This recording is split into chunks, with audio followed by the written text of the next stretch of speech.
नमस्कार and welcome to career study academy और मैं हूं मयंक लव। जी हाँ, आज हम बात करेंगे उस भू राजनीतिक हलचल की जो पिछले कुछ दिनों से दुनिया भर में सुर्खियां बटोर रही है।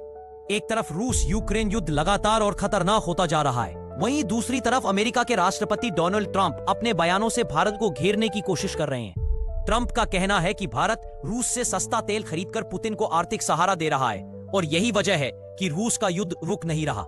लेकिन असल सच्चाई यह है कि सिर्फ भारत ही नहीं बल्कि यूरोप और चीन भी रूस से बड़े पैमाने पर ऊर्जा आयात कर रहे हैं। ट्रंप ने इसे रिपब्लिकन समर्थकों की सोच से जोड़कर एक बड़ा राजनीतिक नैरेटिव गढ़ने की कोशिश की, लेकिन नतीजा यह हुआ कि वे खुद ही अपने दावों में उलझकर रह गए। एक वक्त ट्रंप दावा करते थे कि राष्ट्रपति बनते ही 24 घंटे में वे रूस यूक्रेन युद्ध रुकवा देंगे, लेकिन जब ऐसा नहीं कर पाए तो अपनी नाकामी छुपाने के लिए भारत पर आरोप लगाने लगे। उन्होंने भारत पर टैरिफ भी दोगुना कर दिया, मगर इसका असर उल्टा हुआ। भारत ने रूस के साथ अपने रिश्ते और मजबूत कर लिए।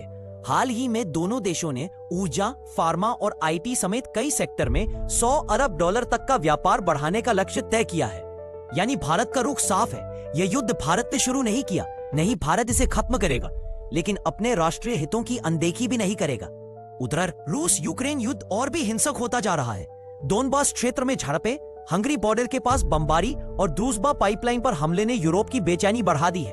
ट्रंप ने शांति फार्मूला पेश किया कि डोनबास रूस को सौंप दिया जाए, लेकिन न यूक्रेन और न ही यूरोप इसके लिए तैयार है। अब ट्रंप बातचीत का सुझाव देकर पीछे हटते दिख रहे हैं। साफ है कि उनका 24 घंटे में युद्ध खत्म, वो दावा महज खोखला साबित हुआ है। इस बीच ट्रंप की भारत विरोधी बयानबाजी ने अनजाने में रूस भारत चीन को और करीब ला दिया है।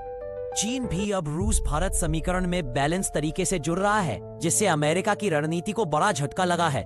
पाकिस्तान ने जरूर अमेरिका का साक पकड़ने की कोशिश की, लेकिन चीन ने उसे सख्त संदेश दे दिया कि दोहरा खेल अब बर्दाश्त नहीं होगा।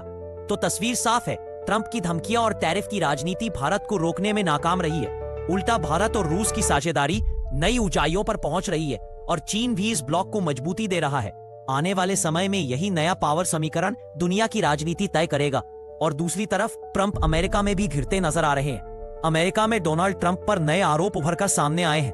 रिपोर्ट्स के मुताबिक जनवरी महीने के दौरान ट्रंप ने करीब $100 मिलियन के बॉन्ड खरीदे, जिससे उन पर शेयर बाजार में हेरफेर, मैनिपुलेशन करने के आरोप लगे हैं। विपक्ष का दावा है कि ट्रंप ने न केवल बाजार को अपने फायदे के लिए प्रभावित किया, बल्कि सरकारी संपत्तियों का निजी उपयोग कर भारी मुनाफा कमाया। आलोचकों के मुताबिक यह कदम उनकी राजनीतिक और आर्थिक शक्ति को मजबूत करने की कोशिश है।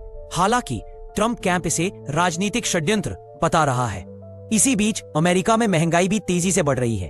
असर तुरंत नजर नहीं आ रहा, लेकिन आने वाले हफ्तों में यह आम जनता को झकझोर सकता है। ऐसे हालात में ट्रंप आलोचकों के मुताबिक ध्यान भटकाने के लिए कोई नया मोर्चा भी खोल सकते हैं। फिलहाल ईरान इजराइल अस्थायी विराम पर है, जबकि वेनेजुएला लगातार अमेरिकी धमकियों के घेरे में है। आपका प्यार हमें लगातार सब्सक्रिप्शन के जरिए मिल रहा है। यूं ही करियर स्टडी एकेडमी से जुड़े रहिए। चैनल को सब्सक्राइब कीजिए। धन्यवाद।